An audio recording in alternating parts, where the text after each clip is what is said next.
And welcome to the third hour of American Agenda. I'm Tom Pasilli, in for Bob Sellers. And I'm Heather Childers. We are now joined by our family of guest co-hosts, lawyer and GOP strategist Ford O'Connell, Republican strategist and former Nevada GOP chairwoman Amy Tarkanian, and CEO of Annandale Capital, George See. Thank you all for joining us.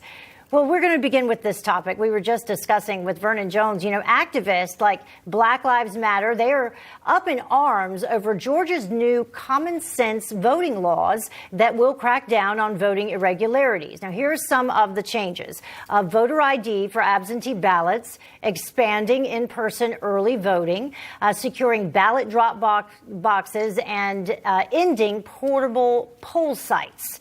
They're calling for a boycott of major Georgia-based companies like Coca-Cola, Delta, Home Depot, and UPS for not publicly opposing the laws. And they're even calling for the relocation of the PGA Masters tournament after this voting bill was signed into law.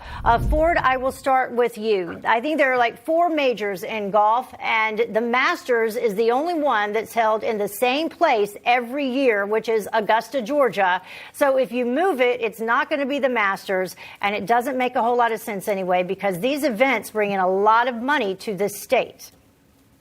Well, the Masters is not moving from Augusta, Georgia, to your point, Heather. But look, this is when we talk about Jim Crow and these voting laws, this is a coordinated talking point by Democrats to weaponize race, to get companies to push back when the facts and the laws on the ground make the case that what they did to the Georgia laws was actually common sense reforms and even less restrictive than that of Joe Biden's home state of Delaware. The idea that you can bully corporations and others when Democrats can't get their way shows you that this has more to do with political power than what's right and wrong. And frankly, what they did in Georgia was common sense and the right thing to do after all the sort of chicanery that occurred in that state in 2020. Amy, speaking of political power, do you think a lot of this feigned outrage on the part of the left calling these laws Jim Crow is a way of trying to pressure Democrats to kill the filibuster in the Senate so that they could advance H.R. 1, which is basically a federal takeover of election law and election procedure? I think you meant to call it Jim Eagle laws. Exactly. Yes, I do. And that's the only way that they'd be able to get this passed. We have two Democrats on the record, along with, I'm sure, Romney and Collins, are not going to be in favor of eliminating the filibuster, and the Democrats know this. H.R. 1 is strategically written to destabilize and basically to create chaos in our election process, so that way one side can have control over the others. There are some other things that are in this bill that is not legal in the majority of states. It is legal here in Nevada, such as ballot harvesting. That used to be illegal here 2 years ago. And then during the COVID lockdowns, our legislature, due to COVID, they claimed, they allowed ballot harvesting to take place. And they also included mail-in ballots to all voters, including inactive voters, whether if you requested an absentee ballot or not. And it's hysterical to me to even hear Democrats say that in order to clean up the voter rolls and remove those that are deceased is somehow voter suppression. That makes no sense to me. Right. I mean, I don't think that when they try to argue that needing an ID to vote is voter suppression or racist, that doesn't make any sense either, and it's actually offensive to tell someone they don't have the ability to go get an ID. George, the other issue that became a huge talking point over the weekend with the Georgia law includes not being able to give food and water to voters who are standing in line, and it turns out that's not really true. It just can't be someone from one of the specific campaigns that's involved in that particular election.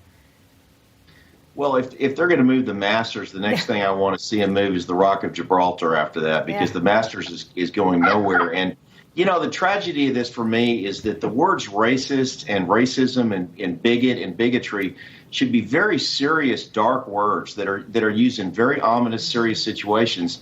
And it's been so diluted because it's being misused in so many areas where it has no place that it's losing its power. And I think that's unfortunate, because it should be focused on areas of really abhorrent behavior. And this law in Georgia actually expands voting rights. So it's actually it's good public policy. And the outcry against it is purely political and an attempt to deflect from the fact it's a pretty good election reform law, and also to try to put on defensive anyone who would say it's anything but racist, and it's clearly not. And, this is just political silliness from the far woke left, and there's going to be a lot more of it in the next 3.5 years.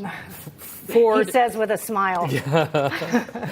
Ford, you gotta to George's point, Ford, this law has no excuse absentee voting, has 3 weeks of early voting. It preserves Sunday voting, which has been a bone of contention, but it preserves that.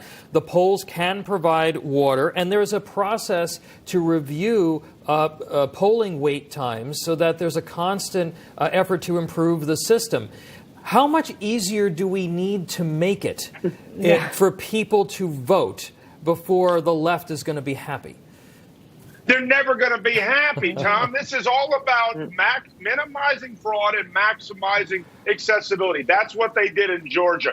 For the Democrats, it's not about facts and policies, Tom. It's about themes and narratives. And to your earlier point, yes, this is all about making sure that the Democrats have a reason on Capitol Hill to say, because Georgia passed X, which doesn't match the facts on the ground, that we then have to get rid of the filibuster and then pass Senate 1 so that you can have a federal takeover of the ballot box. And the greatest point, which is something Heather brought up, is the whole idea of water at the polling lines. Basically, it says you can't give something of value within 150 feet of the polling place. Guess what? That law's on the books in at least 30 states. Yeah, it's an anti-electioneering. It's an anti-electioneering law, which is in basically every state in the country. All right, thank you, panel. Stand by. We're going to bring you back. But coming up, the southern border crisis continues. Newsmax contributor James Klug is in Texas with new images of the border crossers coming into the United States. We'll discuss that and more when we return with more American Agenda after this.